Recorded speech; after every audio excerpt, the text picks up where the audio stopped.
Bom dia, queridos e amados irmãos. Hoje é dia 15 de maio do ano da graça de 2020. O dia nasceu bonito. Veio à minha mente, amados, o Salmo 19, porque o Salmo 19 registra algo absolutamente sublime. Só para recordar. Os céus proclamam a glória de Deus e o firmamento anuncia as obras das suas mãos. Um dia discursa a outro dia e uma noite revela conhecimento a outra noite. Não há linguagem, nem há palavras e deles não se ouve nenhum som. No entanto, por toda a terra se faz ouvir a sua voz e as suas palavras até aos confins do mundo. Amados, Deus continua a ser o mesmo e este dia que hoje que nasceu e que o Senhor nos permite viver é uma declaração da sua existência, da sua soberania sobre todas as coisas e uma declaração da sua majestade. E é tão bom poder desfrutar disso. Amados, queria hoje terminar de relembrar convosco aquilo que foram os temas, os assuntos que o Senhor nos falou no passado domingo, no texto de Lucas 1, através da vida e da experiência de Maria. E já lembrámos o facto do Senhor nos ter escolhido, dele tomar a iniciativa de falar connosco. Lembramos como tantas vezes é difícil entender o que o Senhor nos fala. E hoje queria terminar relembrando dois aspectos que são absolutamente essenciais. Por um lado, a reação, o efeito que tem quando Deus fala na nossa vida, tal como aconteceu com Maria, perturba-nos, não ficamos indiferentes, ninguém fica indiferente, mas depois há uma resposta. E de facto, a realidade é que a nossa reação não determina a nossa resposta. Quando Deus fala, de facto, é sempre impressionante, é sempre impactante e a forma como Ele chama a atenção para o facto de estar a falar connosco tem sempre um efeito muito perturbador. Já pensámos isso, já considerámos isso. Foram muitos os exemplos são muitos os exemplos que nós temos dessa realidade.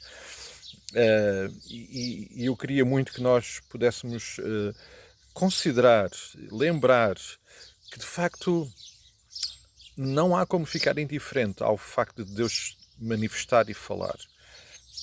Por estes dias, o mundo todo está a ter uma manifestação clara disso. Vejam, nós começámos a lembrar o Salmo 19. Todos os dias esta declaração de Deus se manifesta em todo o mundo, porque dia após dia, noite após noite, o Senhor vai, como está registado no Salmo 19, manifestando-se em palavras, vai-se revelando. Mas o que é que tem acontecido, amados? Indiferença, rejeição, de uma forma generalizada. Agora, nestes dias, o mundo inteiro tem percebido que Deus está a falar, está a chamar a nossa atenção e está a interromper as nossas vidas. Todo o mundo está a perceber isso. É interessante, amados. Algo que algumas semanas atrás, alguns meses atrás, seria impensável. E isto não deixa ninguém indiferente. Ninguém fica indiferente a estas circunstâncias. A questão é o que é que respondemos? O que é que respondemos? E eu queria muito hoje considerar com os irmãos a resposta. Maria foi muito clara em responder ao Senhor: eis-me aqui, faça-se conforme a tua vontade. E nós, como é que nós estamos a responder? Sabem, nós muitas vezes olhamos para a nossa resposta de obediência como um momento. Mas, de facto, a nossa resposta é um processo. É um processo. É um processo em que damos espaço para ouvir. Portanto, nós ouvimos o que Deus diz. Eva ouviu o que Deus disse lá na altura. Mas a certa altura deu espaço para ouvir aquilo que Satanás tinha para lhe dizer. E nesse processo gerou-se a desobediência. É interessante porque muitas vezes nós olhamos para a desobediência, portanto a nossa resposta, ou melhor, a obediência ou a desobediência, mas o ato de responder àquilo que o Senhor nos está a dizer como uma circunstância momentânea. Mas é um processo.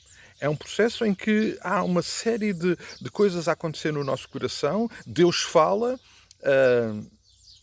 o inimigo das nossas vidas, a nossa própria natureza pecaminosa também age, e nesse processo então nós vamos responder. Mateus capítulo 21, versículo 28, tem uma história muito... É uma parábola que o Senhor Jesus contou exatamente para explicar isso. É a parábola dos dois filhos. Os irmãos devem se recordar. Mateus 21, 28. Um pai, chegando ao pé de um dos filhos, disse: vem trabalhar hoje na vinha. E ele disse: sim, sim, eu vou. Porém não foi, diz o texto. Dirigindo-se ao outro filho, disse-lhe a mesma coisa: vem trabalhar hoje na vinha. E este respondeu: não, não quero. Mas diz o texto, no versículo 30, que depois, arrependido, foi. É este processo, amados, é este processo. Um processo que depois, como diz a parábola, provocou e teve um efeito positivo no coração do segundo filho. Ele, nesse processo, decidiu, arrependido, ir trabalhar e obedecer ao pai.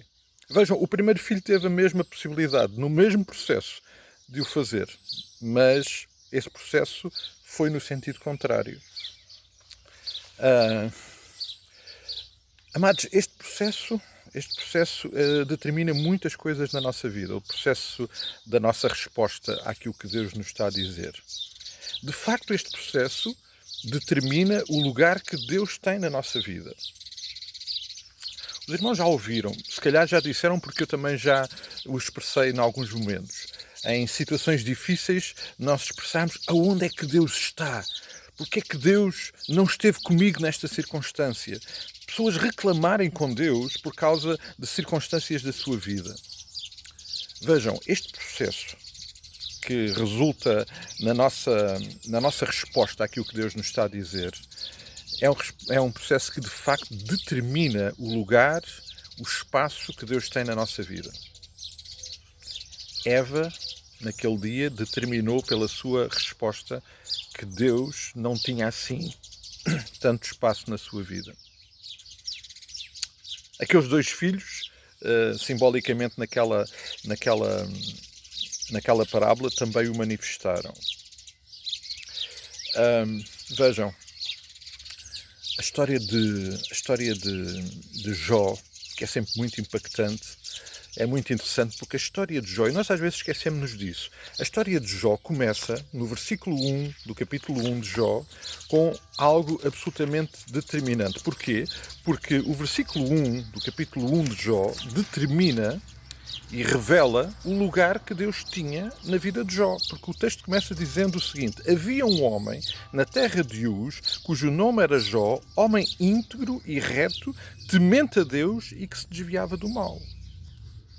É por isso que depois, em todo este processo, em que Jó teve que decidir se permanecia fiel ao Senhor ou não, nós percebemos que ele permaneceu. Porquê? Porque Jó, capítulo 1, versículo 1, já está a revelar antecipadamente qual era o lugar que Deus tinha na vida de Jó. Amados, o nosso processo de decisão à resposta de Deus à nossa vida determina o lugar que Deus tem na nossa vida. E tantas vezes, amados, tantas vezes nós esquecemos-nos disso. Porquê? Porque quando Deus está na nossa vida, quando Ele ocupa o seu lugar na nossa vida, isso não é condição para que tudo nos vai bem. Certo? Acontece isso com Jó. Deus tem um lugar na nossa vida e tantas vezes o facto de Ele estar na nossa vida, essa própria presença nos provoca e que nos leva a sofrimentos. A questão aqui é como é que nós respondemos perante cada circunstância. Eis-me aqui, faça-se conforme a tua vontade. No caso de Jó, permanecer e continuar a dizer: eu sei quem é o meu Redentor, eu sei quem é o meu Salvador. Ou, nesse processo, e confirmando que de facto tantas vezes Deus não tem o espaço que devia ter na nossa vida, nós dizemos não. Como aquele jovem rico foi entristecido porque o lugar na vida dele era ocupado por outra entidade. Amados, o nosso Deus, quando fala connosco, fala sempre para a nossa resposta positiva. Ele tem sempre a expectativa da nossa resposta positiva. Neste processo de nossa resposta, nós vamos que é um processo realmente muito sério. Vamos, de facto, determinar, revelar qual é o lugar que Deus tem na nossa vida e dizer ao Senhor, como Ele tem sempre a expectativa, eis-me aqui, faça segundo a tua vontade, é de facto um processo e uma resposta que tem que ser muito séria, muito coerente com aquilo que nós experimentamos com Deus, e tantas vezes esta resposta, como nós já vimos também no que diz respeito à vida de Maria, traz consequências tantas vezes difíceis, mas é aquela que tem sempre o melhor resultado. Bom e fiel servo. É isso que nós queremos ouvir um dia da parte do Senhor. Nós queremos ouvir da parte do Senhor um dia, sim, eu conheço-te, eu conheço-te. Eu sei quem tu és, porque tu nos momentos difíceis, nas situações determinantes da tua vida, a minha presença na tua vida fez toda a diferença e determinou a tua resposta. Amados, o Senhor está a falar connosco e Ele quer a nossa resposta, e a resposta tem que ser: eis-me aqui, faça segundo a tua vontade. Que o Senhor nos abençoe, amados, e que nós possamos, neste processo de respostas àquilo que o Senhor está a dizer, sempre responder positivamente. Amados, queria muito convocar os irmãos a continuarmos em oração. Vamos continuar em intercessão pela vida do pastor António Silva, no seu processo de recuperação, que está a ser difícil, também do irmão Carlos Viegas, que também ainda continua a lutar com a recuperação do acidente que teve. Com alegria vamos agradecer a irmã Glória, graças a Deus já saiu do hospital, e estamos gratos por isso, e vamos continuar a acompanhar a irmã Glória em oração. A Raquelinha, a Raquel ainda está à espera do resultado do seu teste. Tem sido uma longa jornada de isolamento. Vamos continuar a orar por ela, para que o Senhor também a abençoe e a guarde. Vamos continuar a cuidar dos nossos mais isolados, dos nossos idosos mais limitados, para que o Senhor também continue a sustentar, lembrando também aqueles que lutam com dificuldades nos seus trabalhos, nos seus empregos, que o Senhor tudo dirija, e que nós possamos também experimentar não só o consolo, mas também o cuidado do Pai em cada uma dessas circunstâncias. E peço especialmente que os irmãos orem pela vida da Marta. A Marta é a esposa do Adalberto. Para alguns irmãos que se poderão não lembrar, são vizinhos da irmã Rosa e do irmão João Luís. Vieram há algum tempo da Venezuela. A Marta perdeu a sua mãe ontem. Vamos orar para que o Senhor console o seu coração. Obviamente a sua mãe faleceu lá na Venezuela, e naturalmente percebemos a dor e o sofrimento que a nossa irmã e a família estão a passar. Vamos lembrá-los nas nossas orações e lembrar a Marta, para que o Senhor continue a consolar e a cuidar do seu coração. Amados, por tudo isto, nós queremos viver este dia na presença, sabendo que este dia manifesta a glória do Senhor e a sua presença. Vamos em todas as coisas glorificá-lo. Um forte abraço, amados, e até amanhã, se o Senhor assim o permitir.